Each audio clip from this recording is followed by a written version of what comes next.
G'day and welcome to the first show of Australia Unshackled, Defeating the British Empire. My name's Glenn. And I'm Catherine. We're going to be your hosts for hopefully many of this series. Hopefully many, yeah, hopefully.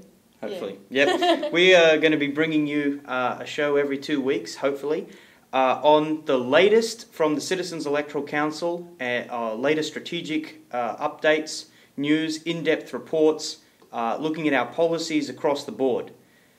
Today is January 26, 2010, which is Australia Day. So that will be the theme of the program today. How we're going to get rid of the Union Jack off the flag. Yep, there's one quarter of it that has to go, which means establishing a sovereign Australia. Without the Union Jack, yeah. So today, joining us here will be Craig Isherwood, CEC leader, to discuss what we are going to do to establish a sovereign Australia, kick out the British Empire, and we're going to be going to discuss the latest New Citizen newspaper with the title, Defeat the British Empire of Monetarism. So we'll have to cover a few of those themes and clarify why this is such an important document to study and circulate to every single Australian out there. So where should we begin? I think we... Well, we should probably begin with what happened last year in December. Looking at the whole... We had a mini mass strike. Well, I mean, it's a developing mass strike, but we're at the situation in December where the establishment got pretty freaked out by what we actually created back in 2007. You know, the Great Global Warming. We got the Great Global Warming swindle to be, you know, put out on the ABC, but it started with our global warming as a fraud, New Citizen. Yeah, we printed 500,000 copies of that newspaper, went around the country, caused a huge stir. I remember being on the streets, people cracking, really very, very explosive, which obviously created a massive turn in the thinking of the population over the recent years, which, as Catherine was saying, we saw the developments of November, December last year. We saw here a mass strike, which is what has been unfolding since August of last year out of the United States, something that physical economist Lyndon LaRouche has actually forecast but actually recognised, is that due to the economic crisis that we're seeing unfolding, which has been a process over decades, it's come to the breaking point where the US population, they recognise that they were betrayed. It didn't matter whether it was a Democrat, it didn't matter if it was a Republican. They don't trust Obama. They saw that he was a liar. Well, yeah, right now they don't really have anything to lose. I mean, they've got no healthcare really. I mean, they're going literally on the streets, they're getting homeless. Unemployment's down and the whole country's being looted. And yeah, as you were saying, there's nobody that's actually there to give a solution to look after the general welfare. They're not looking after the general welfare, they're looking after, the general bankers. Yeah, protecting the Wall Street, the bailouts, this type of thing. Which is why it's so crucial to get rid of the monetary system and the British Empire that's, behind all of that. Which is actually where the population's anger is directed. Which is why it's so crucial right now that we actually start to get people to be conscious of who the enemy actually is. Which is why we've put out a documentation, which we're going to be interviewing Craig on in a minute, on the Australian history. Well, let's just take this this mass strike that unfolded last year here in Australia. I mean, let's just quickly reviewing the situation. Liberal Party got turned upside down. Malcolm Turnbull got dumped. Tony Abbott, a protege of John Howard, was thrown in there on a populist response to the population.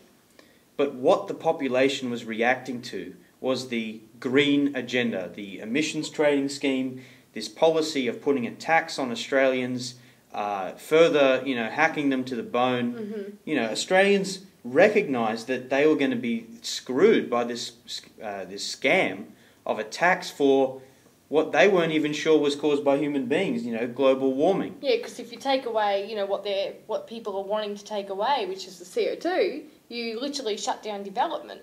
And if you shut down the development, well, there's no real need to get a new system to look after people, is there? And this is where, you had the Queen come out, I think it was just before Copenhagen, to address 57, I think it's 57? I don't know, it's around that number. The Commonwealth. So. Yeah, it's the total number of Commonwealth nations. She addressed those Commonwealth nations to say, we are going to pass this global warming agenda. And it was a desperate plot, or it was a desperate, plea to because their empire is actually under threat right now. Because if you stop development, then there's no need to get, a new system to look after the general welfare. So this is where the fight is actually, Well, people know it's genocide. The British are freaking out when they have to send the Queen out to give orders, which is usually not how the British Empire works. The monarchy tends to stay as a figure in the background. Obviously, a very powerful figure, but usually what you'd have is financial manipulation and these types of things. But the figurehead coming out herself to order the Commonwealth to make this the policy of her empire, the Commonwealth, to go to Copenhagen to get a result which would reduce development, would reduce technology, which in the end was intended explicitly to reduce population. So the fact that this didn't pass, in Copenhagen, but also in Australia and our parliament, is actually a huge blow to the British Empire. Which is where you're actually seeing from the population who vented their anger on the politicians here, and the politicians acted accordingly. There's huge potential right now to get the population to actually really, to, what would you call it, to really get, movement. And actually, this is what you're seeing coming out of right now, Asia and the Pacific region. Yeah. Last year, in September, Lyndon LaRouche, US economist, as I mentioned before, who we work with in Australia. He travelled to Greece and attended an event there on the dialogue of civilizations at Rhodes, and pretty much laid out a proposal for a four powers agreement as being the backbone of any form of economic policy that will get, which would support 6.7 billion people, which would allow us to get through this economic disintegration that we're seeing at the moment. And that policy was taken up shortly after by a partnership between China, Russia. They agreed to a bold program of cooperation around nuclear power and also railroad development in the eastern Siberia area, these types of things. And we saw India come in on that. So you have this region of the world who has said, we're going with development, which is physical development, which is along the lines of the LaRouche's solution to the global economic process of collapse we've seen for decades now. So that, in a sense, is the other road to take. I mean, you've got the green road, which is genocidal, which is the British Empire, right. and then you've got the clear, decisive road to destroy that British Empire, the road of going for survival, which is this proposal for a four powers with the new economic system, of a credit system. Which is why when Barnaby Joyce, last year, I mean, he's not the person to look up to by any means in terms of leadership, but when he even, had a small speckle of echo of what we're actually saying, which, there was going to be credit default swaps on, what is it? Defaults on debts. Yeah, that's right, as a nation. Sovereign... it's just basically nations going into debt. Yeah, and then there was actually going to be defaults on that debt. He said that, and he also said that there's going to be an economic Armageddon. And, the smallest echo of, you know, or that could be the Citizens Electoral Council and LaRouche, sends the establishment through the roof, because what they don't want right now is our policies actually getting through to the population. Not to say that Barnaby Joyce, to be very clear, not to say that he was going to actually implement our policy, or that he, you know, he has any real clear direction on what's going on right now. But, you know, the smallest speckle is going to scare the, you know, the living daylights out of the establishment. Yeah, even when a populist starts talking about the truth, you know, you get this turn. Yeah. A dramatic turn. And this is why you had him, you know, all over the pages of the Australian. But this is why we also need the population to adopt these ideas, because it's going to come from the population. Hence why we're doing this show. Yeah, well, that's the crucial point. You know, with a mass strike, is this fantasy that Canberra or some Washington DC or some position in the of a political institution like Canberra is going to create the change is a complete fantasy. And we saw with the mass strike. Well, they're in a fantasy themselves. Like this mass strike recently expressed itself in Massachusetts, just to capture the reality of how strong this shift is. Here you had, in the United States, a Democrat, Ted Kennedy, who was in the Senate for 50 years as a blue Democrat. He passed away last year, and that seat, a blue shoe-in, supposed to be a Democratic guarantee, fell to a Republican just this past week. So the force of the population's response is really the key to understanding how change occurs politically. Because the population, just to be clear, the population actually saw the fact that if they voted in a Democrat, they would be literally, you know, it's like the kiss of death, like what Obama was doing when he came in to campaign for the Democrat. It would, if they voted for the Democrat, it would be, you know, they would be voting in the death bill, this healthcare bill that would, you know, determine whether they were going to live or die based on a financial means. So the population actually, you know, as you were saying, they went 180 degrees the other way because they know that the government isn't doing anything for them right now. And that means that we have right now a complete opportunity to really shift, like the political direction that, you know, Australia is going in the same similar way, because of this economic mess presents an opportunity for change. And the question comes up, well, how do we know what to do? How do we know what to organise around? What are the policies that we need to implement? And, you know, how do we reach out to Australians so they can act and how they can move? Now, that's really probably the best question to be asking on Australia Day. What does Australia Day mean? And lamb on the Barbie. Yeah, lamb on the Barbie. That doesn't mean a lot. So this is really where the Citizens Electoral Council really comes in as the most important political force. Let's bring in Craig Isherwood, CEC leader, to discuss this latest new citizen that we've produced. Once again, the title of that is Defeat the British Empire of Monetarism, which we have produced and is going out to, you know, our membership. It's going out to the population. We're organising in every part of the country around this. So I've got a question. Yeah. Why is this? Hi, Craig. Hi. What's so crucial about this new citizen? Why do people need to read this? Well, it's quite funny actually. Every time we come to Australia Day, you hear on the media, what is our national identity? You know, every single time, and I've been around for quite a few years, you have this debate raging. What's our national identity? Who are we as Australians? And it's absolutely absurd. See, back in 1995, you know, because we're associated with the LaRouche organisation, we've proposed massive infrastructure development projects in this country, large-scale water projects, large-scale rail building projects in the past. Now, how are we going to get those implemented in our country?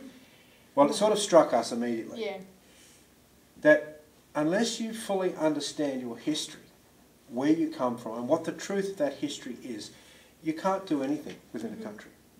And you see this fraud being played out by Australia Day, which used to be called Foundation Day, as some sort of... How long ago? I think it was changed in the 1970s under Whitlam. He changed it to the name Foundation Day. But you see this false celebration. And what we've done recently in this particular paper, Defeat the British Empire of Monetarism, is to go back and say, well, what is the truth about how our country was founded? And the story is nothing like what you were told or taught in school. Our country was founded for one simple reason. It was so that the British Empire could establish a strategic military base in the Pacific region, because at that time you had the French, the Spanish and the Dutch empires all aligned against the British. And the most important thing was that the British had just suffered, or were suffering, their greatest defeat in all of history, and that was the establishment of the United States of America as an independent colony. And this is where it's really interesting too, because, see, the United States, it has its Thanksgiving Day as a general holiday, and it has its Independence Day, the July Independence Day. Well, the Thanksgiving Day is a day for them of thanking God, in effect. It's sort of semi-religious, but it's more of a national holiday, where they're thanking for the creation of their nation. Because their nation wasn't established as a bunch of convicts being sent out in the First Fleet. It was established by a willful collaboration, a conspiracy, by those people in Europe that wanted to get away from the horrible, oligarchical, corrupt controls that were running the various countries of Europe. So they wanted to establish a place where people could come out and be free and to be actual human beings. And this idea of the pursuit of life, liberty and happiness is what you see as the modern day expression of that. So that's what they celebrate. And then you've got Independence Day. What was that? That was their celebration of their independence from the British Empire, where they gave King George III a big sock in the mouth and said, we're finished with you guys. You guys stink. We're out of here. Now that's what Australia Day should be for us. But we're really celebrating the fact that the British founded our country. Exactly. And nothing's changed. And that's what people don't... This is the cover-up. This is the stinking scandal about Australia Day. Nothing has changed. Well, why is it that we have the Union Jack on our flag still? Well, exactly. I mean, you guys are pretty passionate about removing a quarter of the flag, and that's a good idea, right?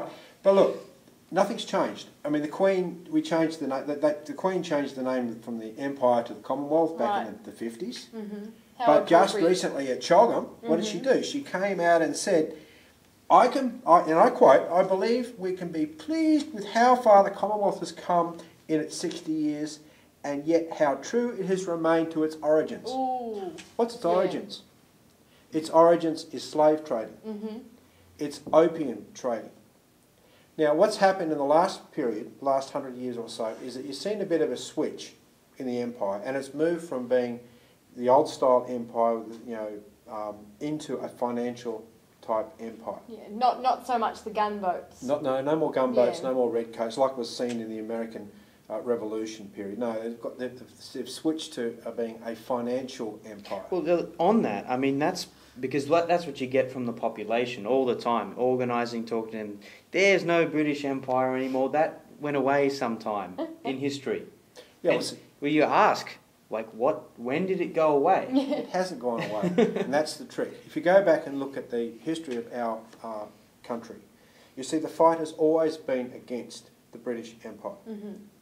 And you go and read the early history of the founding of our Australian country in the sense of people coming out here. It was actually a race against the French to get here first. The British panicked about the fact the French were all over the place and they wanted to look at coming to Australia first. So apparently if they'd been here a week later, we would have been all speaking French today.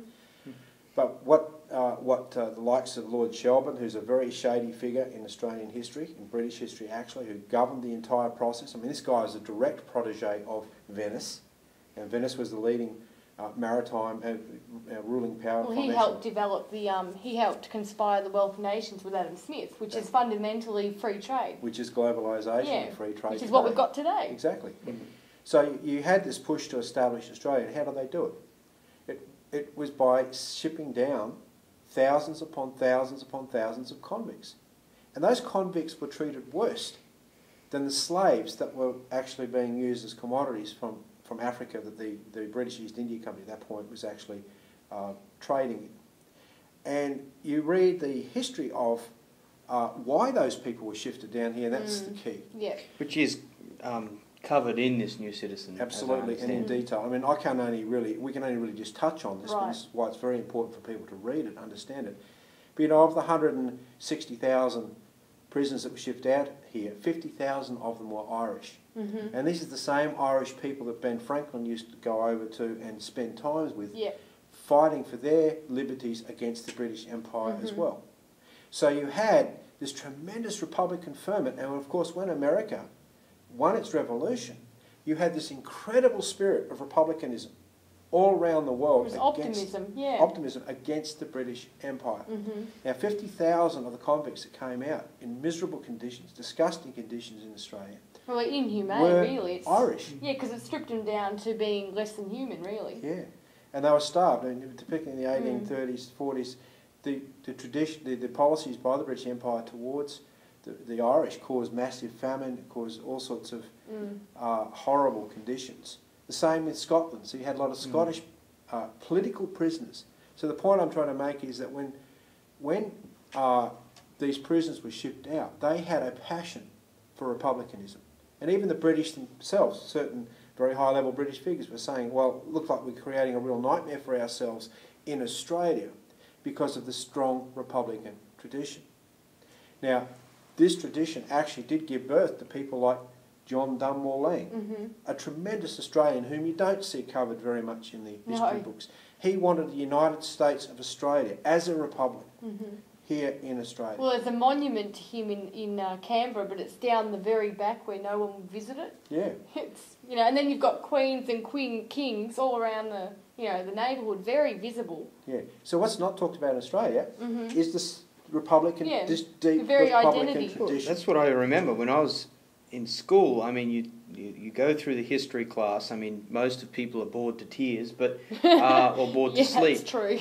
But there's never really covered this. The implications of the American Revolution as a global earthquake for the British Empire. That's not covered, and I mean that is the most critical event that was of that period. So there is a cover up. Yeah, because there's actually a difference between how you look at your fellow man. There's a complete, you know. Yeah, and that's the nub of the issue. Is the difference. People don't understand what are the two different systems.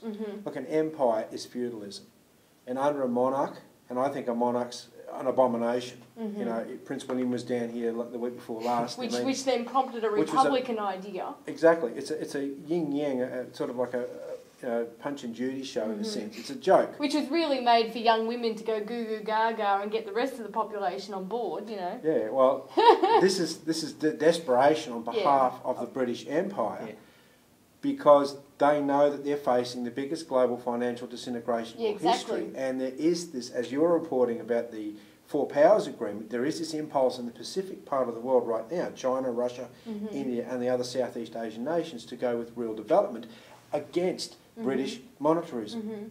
So what you've had... And our country also, real quick, our country's also given a big blow to the British Empire on the global warming front. Exactly, as you were saying. And they're freaking out. Yeah, this mass strike phenomenon within the Australian population is resonating with the fact that their government, like many governments around the world, no longer represent their interests. And the intent is to put this tax on every form of production. You know, it's a real joke on Australia Day we celebrate by having lamb, yet the government, you go and ask a farmer, does your government support you? No. You know, 50% of family farmers have been wiped out in the last 10 years. The Australian government is not supporting farmers. You see the takedown of the Australian Wheat Board so that our Australian farmers are in direct competition with the biggest Anglo-Dutch liberal grain houses on the planet. Now, how does a family farmer deal with that? They can't. So, which is the whole point. Exactly. So when you start looking at this Australia Day and you say, well, the real battle hasn't been fought. This British Empire is still there. You know, most of our members of Parliament wear Union Jack underwear, right? They won't take on the beast of this, which is, in fact, the financial, monetary power of the British Empire. Yeah. So when you have a look at, you know, where are the policies of national banking? You know, which I was just about to mention, King O'Malley. Exactly. He brought up the fact that, you know, Australia is such a lovable fellow, the salt of the earth, but the thing is they haven't woken up yet to what their true potential is. And I think he actually mentions that, you know, they've done it without a fight. And until we actually fight and, you know, work out who our real enemy is, which is within this new citizen paper. Yeah, that's what I was saying. Unless you know what your history is, you can't actually win a battle for the future. And if you don't take on the British Empire, which is now this global financial oligarchy that is pushing this destructive policy of globalisation and free trade, privatisation, deregulation, the shutdown of our industries, the shutdown of our productivity, then you can't have a nation. That's the simple of it. But the British Empire, I mean, this is what it is today. It's a financial conglomeration. It's an international what we call the Anglo-Dutch liberal financier oligarchy. It's centred. It has like a nodal point, a centre in the city of London and various other places around the world like Wall Street. But it treats people as if people are animals. That's the nature of feudalism. It's the nature of empire. Which is why we're nothing but pollutants, putting the CO2 into the atmosphere, so we can't develop and be truly human. Yes, well, and you know, develop. Globalisation and the green movement are one of the same thing. Exactly, and that's what people have to see. Yeah, and unless people again understand that Hitler was, for example, put into power by the British, but he came out of a green movement, and we've documented this. Right, getting Australians to read is a difficulty, so maybe we can talk more about that on a show later on. Hence why we've got this series. Exactly. But, you know, in terms of where our future lies, you see, our future lies in developing this vast country. We have 21 million people. We need more people. For a start. It's not many, is it? It's not many for this size country, but we have, put aside the fact that we have the talented people, we can find the talented people, we can develop the talented people. What we need to do is take control of our resources. Full stop. What does that mean? Well, that means actually taking on the British Empire. If you want to nationalise resources, you have to kick out BHP and Rio Tinto, which are the leading, you know, British raw materials companies. We have to nationalise those raw materials. Instead of having all our raw materials shipped overseas, we should be building steel smelters in Port Hedland. We need to break down the tyranny of distance in our country. We need a high-speed magnetic levitation train system to ring our entire country, and this proposal was put forward by Professor Lance Endersby. High-speed trains are the way to break the back of the tyranny of distance. But what does that mean? You need to have large amounts of concrete, large amounts of steel, right? You actually have to then combine water projects and bring water into your development areas where these railway systems rather than saving water because we don't have any. There's plenty of water, we just don't collect it properly. And if there's salt water nearby, then we desalinate it using nuclear plants. Which is extremely efficient. Exactly. Australia has the highest reserves of thorium, which is a nuclear-based, it's a radioactive material. Which also, it forms the basis. I mean, this nuclear fuel, thorium, nuclear fuel, uranium, also forms the basis of what we can contribute to helping internationally this Pacific development and Asian development. Yeah. It is a basis we can work with India, China, Russia. Like we already have a head start on us. Yeah, like what Russia's doing with China. We could assist, China. Yeah, that's right. And we develop our own country. And you say, see, at this particular time, around about the lead up to a federal election, you always get the asylum seekers issue coming into the political debate. It's a racist issue. It's a non-issue. The number of asylum seekers coming to Australia from bad circumstances is totally minimal compared to our overall immigration rates. Because if we actually had development, it wouldn't be an issue. Yeah, and we can also develop those nations. Exactly. You would bring people in. You'd say, okay, well, you're welcome to come to Australia, but we want to have a planned immigration program. We want to do what we did with the Snowy Mountain scheme. We want to build this Australian ring rail, so we're going to have people out in the middle of Australia, you know, for 10 years or so. So if you want to come to Australia and you're committed to stay in that area for 5 years, we'll settle you, we'll educate your kids, but we want you to participate in the development of this great projects. So what happens is the people come, they stay there, they form communities, they have their next generation. The next generations are Australians, but the big message that comes from the government is that we care about you. We're concerned about your welfare. So here you see the principle of the general welfare being expressed in government policy. So when you look at the charade of Australia Day and the garbage that comes down on the media, it only sort of strengthens our resolve to really encourage people to have a deep look at our Australian history. There's some pretty horrible stuff in there. I mean, it is disgustingly, it really turns your stomach about what was done to the many thousands of ordinary folk, just like you and me, that decided, you know, to start a trade union. Transportation. You know, cut off from their family, sent out to Australia for 7 years. It's a death sentence because, you know, over 40% of the people, over 50% of the people transported as convicts were either incapacitated or died in the trip. It really, I mean, this, I mean, you really does raise a question how much I mean, of an impact those origins of Australia actually has on today's cultural outlook. Today, I mean, the populism and the popular culture out there. I can't do this. Oh, well, you know, how you get people on the street, you get, oh, well, sounds like great ideas, you know, what you were talking about. If I was an average Australian, oh, they sound like good ideas, Craig, but oh, we're not going to do it. Well, so that's what do we do with that? That's what we call the convict or the enslaved mentality. Now, what you notice with the Americans, and I've been to America quite a bit, being associated with Lynn and LaRouche for nearly 20 years, is that the Americans have an idea that they are citizens, that they are free, that their government is there for them. Hence the mass strike, where here you have Obama putting in the legislation for the healthcare, which is in fact modelled on the Nazi legislation, and the population has reacted. Take away my constitution, don't mess with me, buddy. Exactly, and this government's out to kill me. It's lost its, as you say, it's lost its constitutional right to exist. So the people react, and they go to these town hall meetings. There's 10,000 of them show up, right? And they are literally really enraged at their representatives. And again, you know, the Massachusetts election, as you mentioned before, you saw a tidal wave, a tsunami of public mass strike outrage against the incumbent Democrat that completely turned the tables on the established political form. Now that's it's actually it's now changing everything.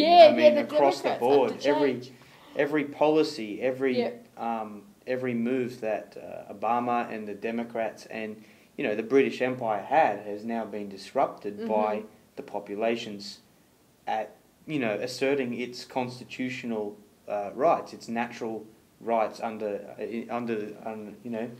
God, so to speak. So you compare that attitude of the people rising up in America, saying that government of ours is out of control. We are the government. We, the people, are the government. To what happens in Australia. Now we saw a smidgen of that with the ETS, where thousands of Australians, independent of what we did, we just sort of helped to catalyse it with the new citizen. And what happened was the people themselves moved and shattered the Liberal Party. They put Tony Abbott in place, but he's only reacting to the mass strike. He's no different than John Howard. No, well, he's a monarchist. Exactly, he's a monarchist, and he is going to push the same policies as a Labor Party policy. Which is exactly why we're the only opposition in this country, and anybody listening needs to, if they agree in principle, and you actually want a future, you have to join us. But yeah, that's right. The real difficulty for Australians is that sense of we are the government, we are the people. Instead, because of the convict heritage and the lack of understanding of what our true heritage is relating to the Republican spirit that actually is very deep in our country, what you get is, they are too big. They are bigger than us. We can't do anything about it, right? Which is actually why this paper is so important and crucial. Yeah, because we outline to people that the operations we name, we give the we give people a sense of what the British Empire is, why it hasn't gone away, where we've come from, the fact that we are not recognising where we've come from, and we have to break from it. If we don't break from the British Empire, this country has no future. And we have a tremendous future. If we want to break with the British Empire, we go with the Four Powers Agreement, we develop our country, which means the front line of this is we have to get away from the financial oligarchy, which means we have to go with national credit policies. And the real irony here, where not many people know about it, is that we are only one of 2 countries in the entire world that have ever broken from the financial oligarchical model of monetarism and gone with a credit banking form. And that's what you were mentioning before with King O'Malley. King O'Malley created the Commonwealth Bank. And through that bank we were able to finance the First World War, we had the woolen mills, we had our shipping lines, we financed the Transcontinental Railroad.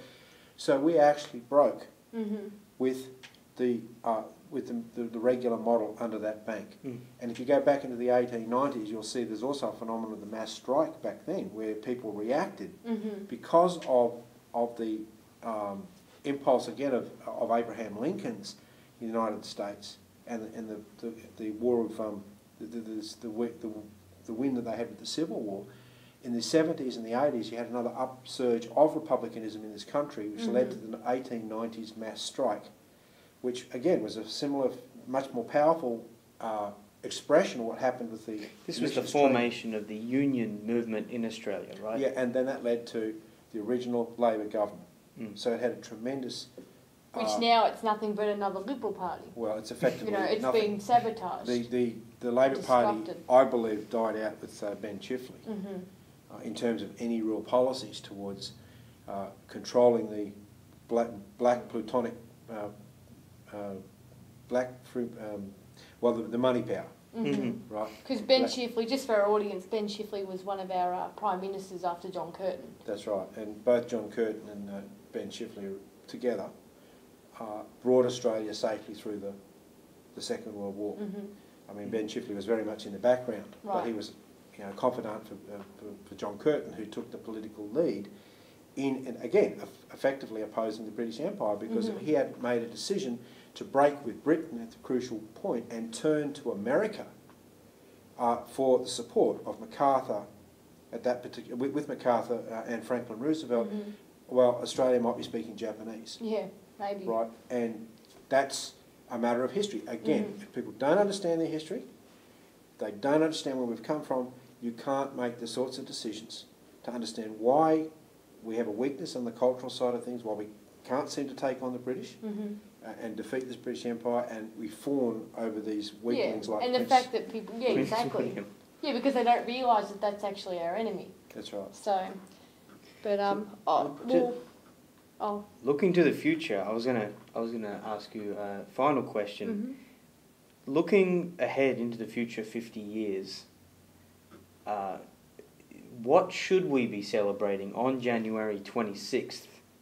And how do we go about pretty much, accomplishing these very optimistic, very bold projects that we've laid out here today? How do we go about it? What do we have to do to see this happen? To bring it. We have to declare our sovereignty, break from the British Commonwealth, and dump the Queen as head of state. We actually have to become a republic. And there's a lot of support for a republic in this country, particularly with an elected president, but you can't do it on a monetarist mode. No. We actually have to go with the Russia's Four Powers Agreement, which means supporting the idea of national banking, of a sovereign credit facility to develop our country. We have to nationalise our resources. So if you're saying, when do we celebrate our next Australia Day in the real form? When we break from the British Commonwealth and declare our sovereignty. Now, that's what America did for their July Independence Day. They actually had a war in order to be able to do that. I hope it doesn't come to that for us. But that's what you've got to do. You've got to break completely from this idea of the British Empire and having any sort of motherly control like a queen over the top of you. That's what we should celebrate when we do it. So It's a very optimistic outlook to have. very good. Thank you very much for. Well, you're welcome. It's a very exciting joining topic. us. It's any Australian patriot should really imbibe on this material because this is our true history, and this is where you get a lot of joy. And in a sense, the people who did die before us, these people that were sacrificed, these convicts that died horrible deaths, their deaths won't be in vain if we do what we have to do. Yeah, exactly. So hence why we need, as many troops as possible to join our fight in doing what Craig has laid out and what we've talked about today. I guess, because I was just going to say we've got we need as many people out in the streets as possible, but we also need as many people joining us in many different ways as possible. So if you're interested in finding out how you can help, the phone number should be on the screen as we speak, and contact us and see what you can do. Definitely, this is Australia Day, and we have to recreate a meaning for that. We need to create a real meaning for that, and there's really nothing better that we could be doing than getting this New Citizen out today on this January 26th. If you've only got one copy, give it to someone else. Order yourself another 10. Walk your neighbourhood. Or 100. Or 100. Even 1,000, it's okay. Yeah, and the key thing is run your neighbourhood. Talk to people and make this the discussion, because it really is the question of creating citizens rather than Subjects. subjects. So, thanks for joining us. Yeah.